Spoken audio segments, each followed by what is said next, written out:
देखिए यहाँ पे मैं वर्क एनर्जी थ्योरम डिराइव कर रहा हूँ। सबसे पहले मैं पार्टिकल के लिए डिराइव करूँगा। फॉर अ पार्टिकल, सपोज एक कोई पार्टिकल है, इसको हम P बोल रहे हैं। इस पे कई फोर्सेस एक्ट कर रहे हैं जिनका वेक्टर सम हमने मान लिया है F है।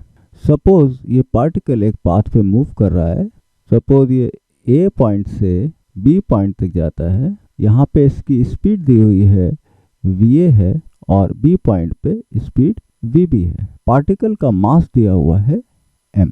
हमको क्या करना है, हमको निकालना है वर्क डन बाय F, यानी कि work done by all the forces. ये सारे फोर्सेस का वेक्टर सम है।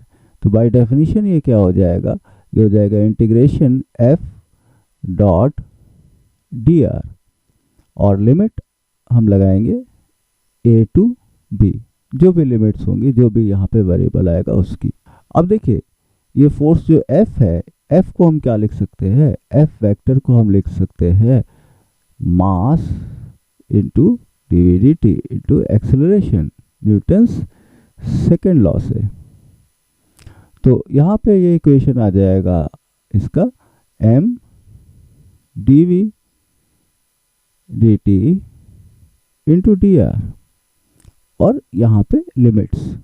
अब देखिए dr dt को हम एक साथ लिख सकते हैं। dr dt क्या रिप्रेजेंट करेगा, वेलोसिटी वेक्टर। तो ये इक्वेशन अगर हम देखें क्या हो जाएगा, m बाहर आ जाएगा, कांस्टेंट है। ये हो जाएगा v, ये v है, dot dv। dv dot v लिखें या v डॉट dv लिखें, दोनों सेम होगा क्योंकि a dot b equals b dot a, और लोअर और अपर लिमिट लगा देंगे। अब देखिए इसको हम और फ्रेंडली फॉर्म में थोड़ा लिखते हैं। हमको पता है कोई भी वेक्टर है, मान लिया v, उसका उसी के साथ डॉट प्रोडक्ट ले ले, तो v डॉट v क्या हो जाएगा, v इंटू v यानी कि v स्क्वायर कॉस 0। अब इसको हम डिफरेंशिएट कर दें। आप डिफरेंशिएट करेंगे तो क्या आ जाएगा, फर्स्ट फंक्शन इंटू dv, यहाँ पे फर्स्ट फंक्शन ये है, सेकेंड फंक्शन ये है, plus dv dot v equals, इसको डिफरेंशिएट करेंगे ये आ जाएगा 2v dv। ये हो जाएगा 2 times v vector dot dv vector equals 2v dv। तो इसको हम लिख सकते हैं v डॉट dv को हम लिख सकते हैं v इंटू dv। यहाँ देखिए वैल्यू पुट कर सकते हैं, आ जाएगा m v dv। अब देखिए यहाँ पे ये स्पीड आ गई, a से b तक जा रहा है पार्टिकल, तो लोअर लिमिट हो जाएगी va, अपर लिमिट हो जाएगी vb। इसको इंटीग्रेट करिएगा तो आ जाएगा m v square by 2 va to vb।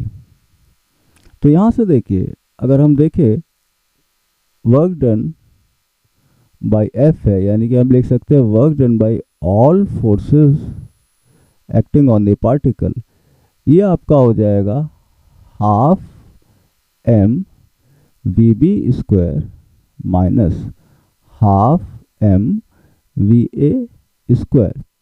तो ये हो गया kinetic energy at b minus kinetic energy at a, change in kinetic energy. तो यहाँ देखिए हमने डिराइव कर लिया for a particle work done by all forces equals change in kinetic, change को डेल्टा से रिप्रेजेंट करते हैं, kinetic energy means final kinetic energy minus initial kinetic energy. अब इसी को एक्सटेंड करते हैं, suppose for a system of particle, क्या हो जाएगा ये, सपोज कोई सिस्टम है, सिस्टम ऑफ पार्टिकल है, इसके अंदर डिफरेंट पार्टिकल्स है, n पार्टिकल्स हैं सपोज, जिन पे फोर्सेस एक्ट कर रहे हैं। तो सिस्टम ऑफ पार्टिकल में एक एक पार्टिकल के लिए हम लिख सकते हैं, पहले पार्टिकल पे work done by all forces acting on first particle, ये हो जाएगा change in kinetic energy of particle 1। Second के लिए लिख सकते हैं change in kinetic energy of second particle, and so on w for nth particle, change in kinetic energy of the nth particle. इन सबको अगर हम ऐड कर दें तो सारे वर्क, जो सारे फोर्सेस हैं उनका work, work done by all forces acting on this system, ये क्या आ जाएगा, ये हो जाएगा सारे काइनेटिक एनर्जी के चेंजेस ऐड हो जाएंगे, तो ये हो जाएगा change in kinetic energy of the system, means final kinetic energy minus initial kinetic energy of the system, means final kinetic energy of all particle in this system minus initial kinetic energy of all particle in this system। तो ये work energy theorem for a system of particle के लिए हमारी हो गई।